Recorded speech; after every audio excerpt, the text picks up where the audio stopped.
नमस्कार दोस्तों, MPN academy के इस यूट्यूब चैनल पे आपका हार्दिक अभिनंदन है। प्रस्तुत है weekly current affairs test series.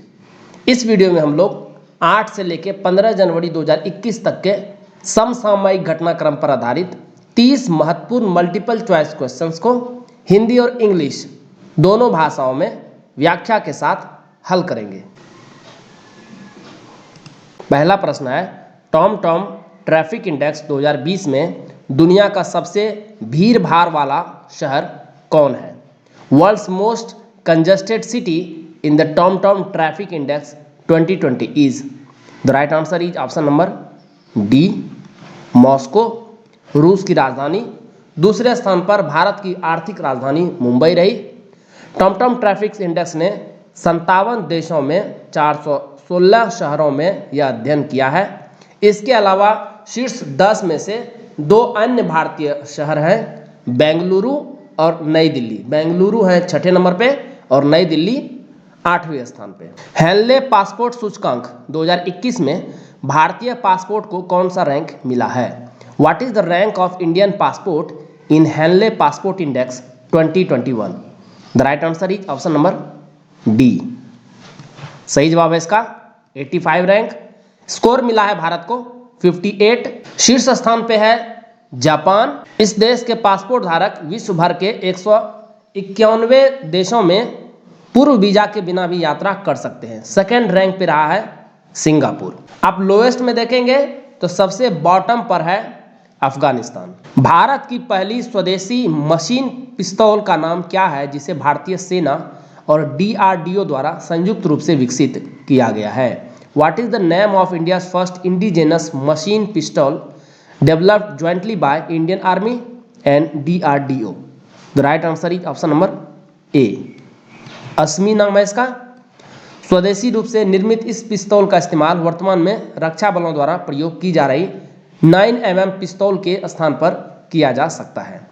DRDO द्वारा विकसित इस मशीन पिस्तौल की फायरिंग रेंज तकरीबन 100 मीटर है। इस पिस्तौल में 8 इंच बैरल और 33 राउंड उच्च क्षमता वाली मैगजीन है जिसमें 2 किलोग्राम से कम वजन है। और यह मशीन पिस्तौल इजराइल की ऊजी सीरीज की बंदूक की श्रेणी में आती है। केंद्रीय औद्योगिक सुरक्षा बल CISF का नया महानिदेशक किसे नियुक्त किया गया है? Who has been appointed the new director general of central industrial security force CISF? The right answer is option number D, Subodh Kumar Jaiswal.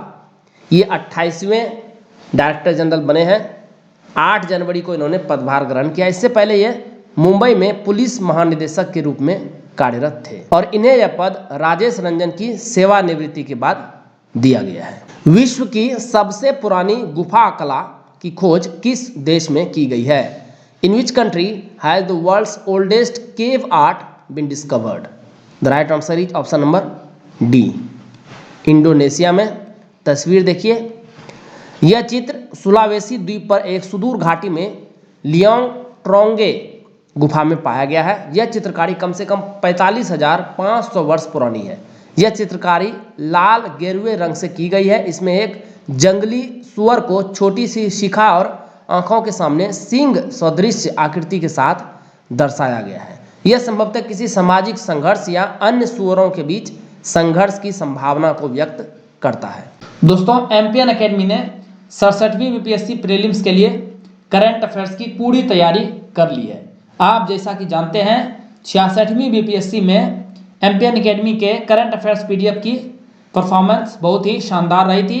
36 प्रश्न उस करंट अफेयर्स PDF से पूछे गए थे। इसमें से weekly current affair test series से 19 प्रश्न आए थे, monthly current affair short notes से 7 प्रश्न और बिहार करंट अफेयर्स PDF से 10 प्रश्न। इस प्रकार से कुल 36 प्रश्न 66वीं बीपीएससी प्रीलिम्स में MPN academy current affairs PDF से आए थे।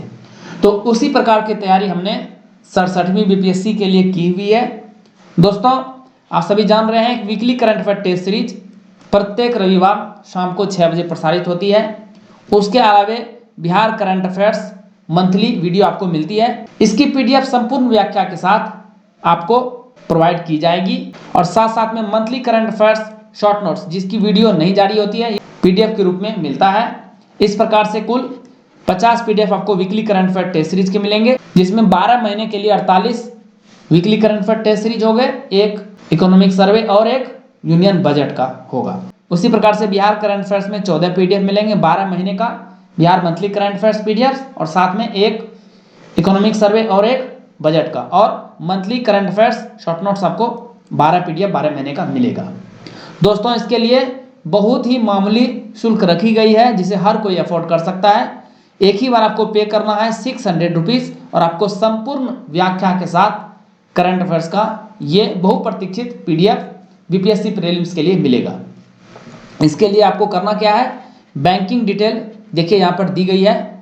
प्रियंका कुमारी के नाम से बैंक अकाउंट है, आई इसमें नहीं है, ध्यान रखिएगा प्रियंका में। IFSC कोड, अकाउंट नंबर भी दिया गया है। साथ साथ में यदि आप पेटीएम, फोनपे, UPI या गूगल पे के थ्रू से पे करना चाहें तो एक ही नंबर है 7366005556। आपको बस ट्रांजैक्शन के स्क्रीनशॉट को टेलीग्राम नंबर सेम ही है 7366005556 पे भेज देना है। आपको एक pad Telegram group MPN academy premium में ऐड कर दिया जाएगा और वहीं पर आपको PDF मिलना शुरू हो जाएगा। प्रधानमंत्री कौशल विकास योजना का कौन सा चरण 15 जनवरी 2021 को शुरू किया गया? विच फेज ऑफ प्रधानमंत्री कौशल विकास योजना started on 15 January 2021? The right answer is option number A. ये तीसरा चरण स्टार्ट किया गया है। सरकार की कौशल प्रदान करने की इस प्रमुख योजना का तीसरा चरण देश के सभी राज्यों के 600 जिलों में शुरू की गई है। इसे शॉर्ट में PMKVY कहते हैं। 3.0 के तहत योजना की 2020-21 की अवधि के दौरान 8 लाख लोगों को प्रशिक्षण दिया जाएगा। इस पर 949 करोड़ रुपए के लगभग खर्च होंगे। इस योजना के तहत 2020 तक 1 करोड़ युवाओं को प्रशिक्षण देने का लक्ष्य रखा गया था।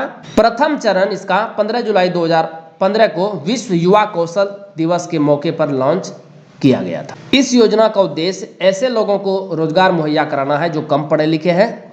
इस योजना में 3 महीने, 6 महीने और 1 साल के लिए रजिस्ट्रेशन होता है। 2 बार महाभियोग का सामना करने वाले डोनाल्ड ट्रंप अमेरिका के कौन से राष्ट्रपति बने? Donald Trump became which president to face impeachment twice? The right answer is option number A. ये पहले राष्ट्रपति हैं अमेरिका के जिन्हें 2 बार महाभियोग का सामना करना पड़ा है। अमेरिका में डेमोक्रेटिक पार्टी के दबदबे वाली प्रतिनिधि सभा ने 13 जनवरी 2021 को डोनाल्ड ट्रंप के महाभियोग प्रस्ताव पर अपनी मुहर लगा दी। प्रतिनिधि सभा में ट्रंप के महाभियोग प्रस्ताव पर मतदान के दौरान पक्ष में 232 और विपक्ष में 197 वोट पड़े। यहाँ तक कि रिपब्लिकन जिस पार्टी से ये आते हैं उनके भी 10 सांसदों ने महाभियोग के पक्ष में वोट किया।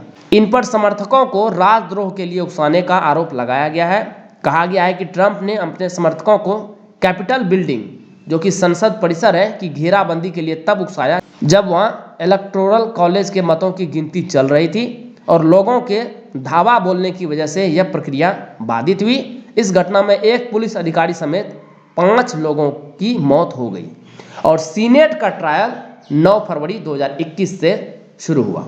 इसी से संबंधित एक और प्रश्न देखिए, अब तक अमेरिका के कितने राष्ट्रपतियों को महाभियोग का सामना करना पड़ा है? How many US presidents have faced impeachment so far? The right answer is option number B. अब तक कुल 3 ही राष्ट्रपति को महाभियोग का सामना करना पड़ा है।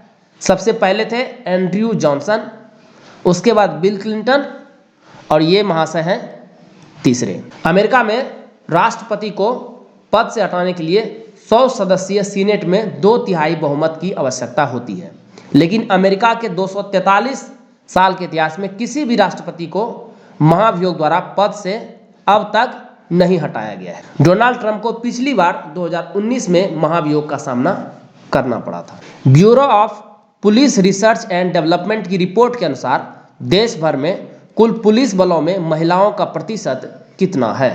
According to the report of bureau of police research and development, what is the percentage of women in the total police force across India?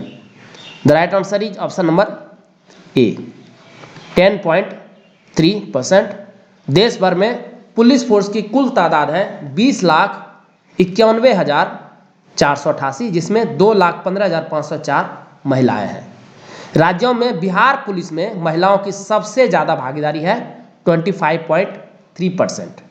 Bihar के बाद सेकंड नंबर पे आता है हिमाचल प्रदेश, जहां पर महिलाओं की हिस्सेदारी है 19.15%। चंडीगढ़ है तीसरे नंबर पे और तमिलनाडु है चौथे नंबर पे।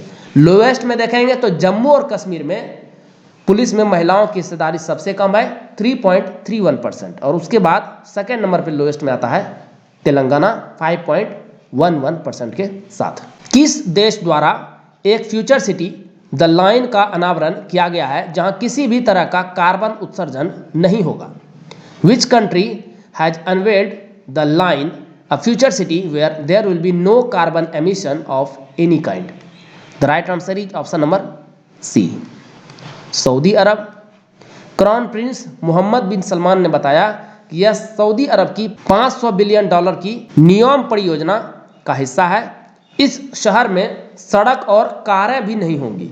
इस शहर के निर्माण का प्राथमिक उद्देश्य यह दिखाना है कि किस प्रकार मनुष्य अपने गृह पृथ्वी के साथ सामंजस्य बना सकता है। तकरीबन 170 किलोमीटर लंबी इस परियोजना के कारण अकेले सऊदी अरब में 2030 तक 3,80,000 नौकरियों का सृजन होगा, जिससे इस देश की अर्थव्यवस्था पर भी सकारात्मक प्रभाव होगा। शहर में कुल 1 मिलियन यानी 10 लाख व्यक्ति रह सकेंगे और इसमें लागत आने वाली है 100 से लेकर $200 बिलियन तक। अब आप सोच रहे होंगे कि जब यहाँ सड़कें भी नहीं होंगी, कारें भी नहीं होंगी, तो फिर लोग कैसे ट्रैवल करेंगे? तो इस शहर में आवाजाही के लिए अल्ट्रा हाई स्पीड ट्रांजिट प्रणाली विकसित की जाएगी और इस अत्याधुनिक शहर में किसी एक स्थान से दूसरे स्थान पर जाने के लिए 20 मिनट से अधिक समय नहीं लगेगा। ऑस्ट्रेलिया के खिलाफ सभी प्रारूपों में 100 छक्के लगाने वाला विश्व का पहला खिलाड़ी कौन बन गया है? Who has become the first player in the world to hit 100 sixes in all formats against Australia? The right answer is option number C, Rohit Sharma. हालांकि एक देश के खिलाफ सबसे ज़्यादा छक्के लगाने के मामले में वेस्टइंडीज़ के सलामी बल्लेबाज क्रिस गेल सबसे आगे हैं, जिन्होंने 130 छक्के लगाए हैं इंग्लैंड के खिलाफ, और रोहित शर्मा बने हैं दूसरे खिलाड़ी जिसने किसी भी देश के खिलाफ 100 छक्के लगाए हैं अक्रॉस फॉर्मेट। तो सिर्फ 2 ही प्लेयर हैं जिसने 100 या उससे अधिक छक्के लगाए हैं। एक रहे क्रिस गेल जिन्होंने इंग्लैंड के खिलाफ 130 छक्के लगाए हैं, और दूसरे हैं रोहित शर्मा जिन्होंने ऑस्ट्रेलिया के खिलाफ 100 छक्के लगाए हैं। टेस्ट क्रिकेट मैच में अंपायरिंग करने वाली पहली महिला कौन बन गई है? Who has become the first woman umpire to officiate in a men's test cricket match? The right answer is option number B, Claire Polosak. यही है, ऑस्ट्रेलिया की है ये। भारत और ऑस्ट्रेलिया के बीच तीसरे मैच में 4th अंपायर के रूप में शामिल हुई। इससे पूर्व आईसीसी के डिवीजन 2 में नामीबिया और ओमान के बीच 2019 में खेले गए पुरुष वनडे मैच में पहली महिला ऑन फील्ड अंपायर होने का सम्मान भी इन्होंने हासिल किया था। फतह 1 नाम से एक मल्टी लॉन्च रॉकेट सिस्टम का परीक्षण किस देश ने किया है?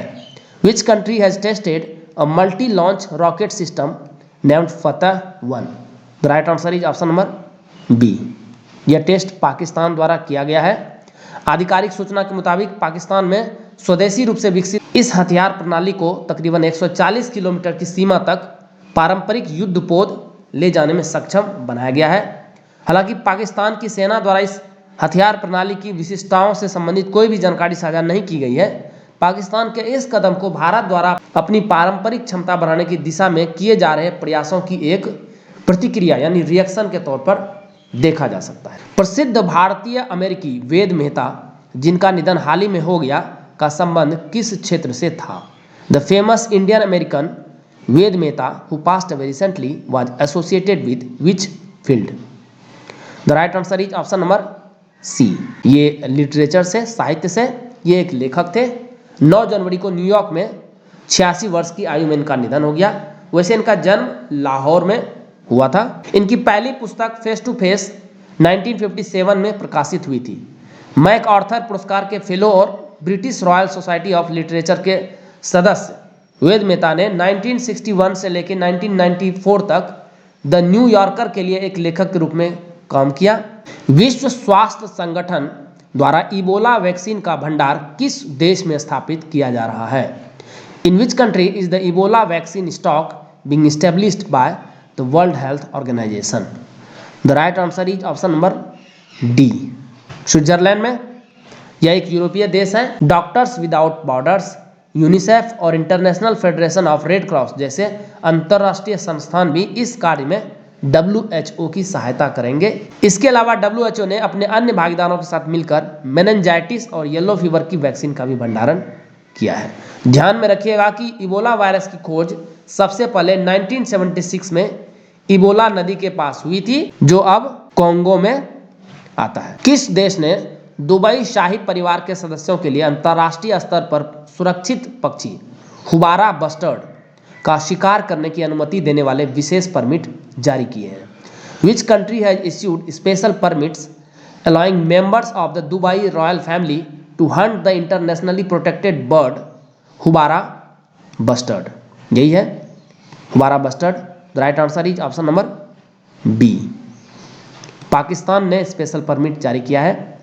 IUCN रेड लिस्ट में ये वल्नरेबल की श्रेणी में आते हैं। बस्टर्ड स्थलीय पक्षी होते हैं जिनकी कई प्रजातियां होती हैं। इनमें कुछ बड़े तथा उड़ने वाले पक्षी भी शामिल होते हैं। IUCN द्वारा 2 विशिष्ट प्रजातियों की पहचान की गई है। उत्तरी अफ्रीका में क्लेमाइडोटिस उंडुलाटा और एशिया में क्लेमाइडोटिस मैक्यूनी।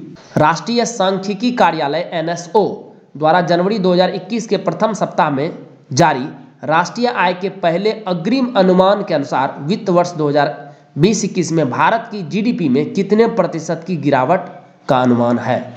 According to the first advance estimate of national income released by National Statistics Office NSO in the first week of January 2021, what is the projected percentage fall in India GDP in financial year 2021?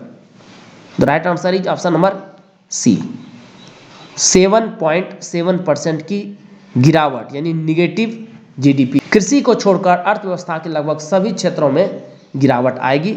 NSO के मुताबिक वित्त वर्ष 2020-21 में अस्थिर मूल्य जो कि 2011-12 पर आंकी जाती है, पर वास्तविक GDP 134 लाख करोड़ रुपए रहने का अनुमान है। वहीं 2019-20 में GDP का शुरुआती अनुमान 145 लाख करोड़ रुपए के लगभग रहा। ध्यान में रखिएगा कि पिछले वर्ष 2019-20 में आर्थिक वृद्धि दर 4.2% रही थी। तटीय अनुसंधान पोत सागर अन्वेषिका हाल ही में किस केंद्रीय मंत्री द्वारा लॉन्च किया गया? Coastal research vehicle Sagar Anveshika has been launch recently by which union minister? The right answer is option number C, doctor Harshvardhan. ये केंद्रीय पृथ्वी विज्ञान और स्वास्थ्य मंत्री हैं। इन्होंने 9 जनवरी को चेन्नई बंदरगाह पर इसे लॉन्च किया। इस पोत की लंबाई है 43 मीटर। इसमें उन्नत वैज्ञानिक और नवीनतम नेविगेशन उपकरण है। भारत अब उन 3 राष्ट्रों में शामिल हो गया है जिन्होंने समुद्र की गहराई में संसाधनों का पता लगाने के लिए प्रौद्योगिकियों को विकसित किया है। किस देश के राष्ट्रपति फॉस्टिन आर्केस टोडेरा को 53% से अधिक वोटों के साथ फिर से चुना गया है? Which country's president Faustin Archange Touadera has been re elected with more than 53% of the votes? The right answer is option number D, central African Republic. कहाँ है ये है यहाँ पर देखिए मैप। इसके नेबरिंग कंट्री को आप ध्यान से देखिएगा मैप में, एटलस में। ये चुनाव 27 दिसंबर को हुए थे। इसके बाद काफ़ी हिंसा हुई थी क्योंकि ये चुनाव परिणाम घोषित होने से पहले क्षेत्र के विद्रोही समूहों ने बंगाशो शहर पर कब्जा करने की कोशिश की थी। टोडेरा 2016 से ही सत्ता में है। Central African Republic central Africa का एक ऐसा देश है जो सोने और हीरे का प्रमुख उत्पादक है और इस देश की कुल आबादी है लगभग 47 लाख। जो बाइडेन द्वारा अमेरिका की केंद्रीय खुफिया एजेंसी CIA के निदेशक के रूप में किसे नामित किया गया है? Who has been nominated by Joe Biden as the director of the Central Intelligence Agency CIA of USA? The right answer is option number C, William J. Burns. William Burns ने मनमोहन सिंह के कार्यकाल में भारत अमेरिका के बीच परमाणु समझौते में अहम भूमिका निभाई थी। रूस और जॉर्डन के राजदूत रह चुके बर्न्स का विदेश मंत्रालय के साथ काम करने का 33 वर्षों का अनुभव है और इन्होंने रिपब्लिकन और डेमोक्रेट दोनों ही राष्ट्रपतियों के साथ काम किया है। ध्यान में रखिएगा कि अमेरिका की केंद्रीय खुफिया एजेंसी CIA पूरी दुनिया में जासूसी करती है, जिसके जासूस हर जगह पर फैले हैं और शायद ही ऐसा कोई देश या सरकार हो जिसकी जासूसी CIA नहीं करती हो। गुजरात सरकार द्वारा ड्रैगन फ्रूट का नाम बदलकर क्या रख दिया गया है? The Gujarat government has decided to rename dragon fruit as, the right answer is option number B, इसका नाम रखा गया है कमलम। यही है ड्रैगन फ्रूट।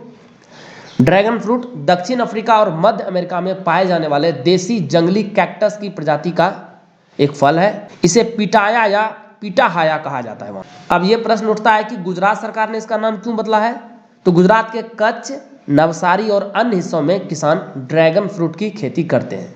गुजरात सरकार ने इस फ्रूट के बाहरी आकार को देखते हुए इसका नाम बदलने का फैसला किया है। यह फ्रूट सुपर फ्रूट माना जाता है और यह देखने में काफ़ी आकर्षक लगता है, देख ही सकते हैं। इस समय बाजार में उपलब्ध यह सबसे महंगा फल है। शरीर की रोग प्रतिरोधक क्षमता बेहतर करने के लिए लोग इसे खाते हैं। यह फल शरीर में खून बढ़ाने में सहायक होता है। दुर्लभ धातु वेनेडियम के भारत में प्रथम भंडार की खोज किस राज्य में की गई है? The first primary deposit of rare metal vanadium in India has been discovered in which state? The right answer is option number D, Arunachal Pradesh में। पेरियोडिक टेबल में क्या इसका प्लेस है देख लीजिए। इसका एटॉमिक नंबर है 23, एटॉमिक वेट है 50.942। राज्य के पामुड़ पारे जिले के तमांग और डेपो क्षेत्रों में वेनेडियम के संभावित भंडार को पाया गया है। यह एक ऐसी उच्च मूल्य की धातु है जिसका उपयोग स्टील और टाइटेनियम को मजबूत करने में किया जाता है। वेनेडियम के सबसे बड़े भंडार हैं चीन और उसके बाद दक्षिण अफ्रीका और रूस। जनवरी 2021 में तटीय रक्षा अभ्यास सी विजिल का कौन सा संस्करण शुरू किया गया? Which edition of the pan India coastal defence exercise Sea Vigil started in January 2021? The right answer is option number A, यह दूसरा संस्करण था। 12 से 13 जनवरी 2021 को यह हुआ है। भारतीय नौसेना द्वारा यह अभ्यास पूरे 7,516 किलोमीटर के समुद्र तट और भारत के विशेष आर्थिक क्षेत्र सहित किया गया, जिसमें सभी 13 तटीय राज्यों के साथ साथ विभिन्न केंद्र शासित प्रदेश और अन्य समुद्री हितधारक भी शामिल हुए। मुंबई में 26/11 के आतंकवादी हमले के बाद पूरी तटीय सुरक्षा का पुनर्गठन किया गया था, जिसे समुद्री मार्ग के माध्यम से शुरू किया गया था। भारत का यह सबसे बड़ा तटीय अभ्यास है। इसका नाम था इस बार सी विजिल 21 और सबसे पहले यह अभ्यास जनवरी 2019 में किया गया था। तो यह 2 साल में एक बार इसका अभ्यास किया जाता है। 11 जनवरी 2021 को वन प्लैनेट समिट का कौन सा संस्करण आयोजित किया गया? Which edition of One Planet Summit was held on 11 January 2021? The right answer is option number B, यह चौथा समिट था। थीम था इसका let's act together for nature. यह शिखर सम्मेलन अंतर्राष्ट्रीय स्तर पर आयोजित किया जाता है, जिसका उद्देश्य प्रकृति और पारिस्थितिकी तंत्र की सुरक्षा को आगे बढ़ाना है। इसे फ्रांस ने वर्चुअली ऑर्गेनाइज किया था in cooperation with UN and World Bank. ऐतिहासिक पेरिस समझौते के 2 साल बाद पहला वन प्लैनेट शिखर सम्मेलन 2017 में आयोजित किया गया था, दूसरा 2018 में, तीसरा 2019 में और चौथा हुआ है 2021 में। 2020 में कोई समिट ऑर्गेनाइज नहीं किया गया था। केंद्रीय वित्त मंत्रालय द्वारा निर्धारित शहरी स्थानीय निकायों में सुधारों को लागू करने वाला पहला राज्य कौन है? The first state to implement reforms in urban local bodies setup by union finance ministry is, the right answer is option number C, ये आंध्र प्रदेश था। न्यूज में क्यों है? आंध्र प्रदेश तो पहला राज्य था, सेकेंड राज्य था मध्य प्रदेश और 2 और राज्य इसमें शामिल हो गए हैं। तेलंगाना तीसरा राज्य बना है, जिसे सुधारों को लागू करने के बाद मंत्रालय ने राज्य को 2,508 करोड़ रुपए के अतिरिक्त कर्ज लेने की अनुमति दी है। चौथा राज्य बना है मणिपुर, जिसे 75 करोड़ की अनुमति मिली है ओपन मार्केट बोरोइंग से कर्ज लेने की। वन स्कूल वन IAS कार्यक्रम की शुरुआत किस राज्य में की गई है? One school one IAS programme has been started in which state? The right answer is option number A, यह केरल में शुरू किया गया है। केरल के राज्यपाल आरिफ मोहम्मद खान द्वारा राज्य के मेधावी और आर्थिक रूप से कमजोर वर्ग के तकरीबन 10,000 छात्रों को सिविल सेवाओं और अन्य प्रतियोगी परीक्षाओं के लिए मुफ्त कोचिंग प्रदान के लिए इस कार्यक्रम की शुरुआत की गई है और इस कार्यक्रम का आयोजन केरल के वैदिक एरुडाइट फाउंडेशन द्वारा किया जा रहा है। विश्व श्रम आंदोलन के इतिहास को दर्शाने वाला भारत का पहला श्रम आंदोलन संग्रहालय किस राज्य में लॉन्च किया जाएगा? India's first labour movement museum showing the history of the world labor movement be launched in which state? The right answer is option number B, Kerala के आलापुझा में। इस श्रम संग्रहालय में तमाम तरह के दस्तावेजों का एक विशाल भंडार मौजूद होगा। इससे विश्व के विशेष तौर पर भारत के श्रम आंदोलनों के स्वरूप को समझने में सहायता मिलेगी। इस संग्रहालय में चित्रों, दस्तावेजों और अन्य प्रदर्शनों के माध्यम से विश्व श्रम आंदोलन के इतिहास और केरल के श्रम आंदोलन के इतिहास को प्रदर्शित किया जाएगा। इसकी लागत है लगभग 10 करोड़ रुपए और इसका 97% कार्य पूरा हो गया है। इलेक्ट्रॉनिक्स और सूचना प्रौद्योगिकी मंत्रालय ने किसकी साझेदारी में क्वांटम कंप्यूटिंग एप्लीकेशन लैब की स्थापना की घोषणा की है? The ministry of electronics and information technology has announced the establishment of quantum computing applications lab in partnership with, the right answer is option number C, Amazon के साथ, Amazon web services के साथ। देश की पहली क्वांटम कंप्यूटिंग एप्लीकेशन प्रयोगशाला का उद्देश्य कंप्यूटर डेवलपरों, वैज्ञानिकों और शैक्षणिक समुदायों को क्वांटम कंप्यूटिंग के विकास हेतु उपयुक्त माहौल प्रदान करना है। केंद्रीय बजट 2020-21 में national mission on quantum technology and application के तहत 5 वर्ष के लिए 8,000 करोड़ रुपए खर्च करने की घोषणा की गई थी। किस राज्य सरकार ने अवलोकन नाम से एक पारदर्शी ई-गवर्नेंस सॉफ्टवेयर लॉन्च किया है? Which state government has launched a transparent e-governance software named Avalokan? The right answer is option number B, Karnataka. मुख्यमंत्री BS येदियुरप्पा के अनुसार राज्य में कुल 1800 कार्यक्रमों पर राज्य सरकार के 39 विभागों द्वारा किए गए व्यय से संबंधित डेटा प्राप्त करने में इसे सक्षम बनाएगा। अंतिम प्रश्न, किस राज्य सरकार द्वारा महात्मा गांधी राष्ट्रीय ग्रामीण रोजगार गारंटी अधिनियम मनरेगा के तहत कार्य दिवसों की संख्या को 100 से बढ़ाकर 150 कर दिया गया है?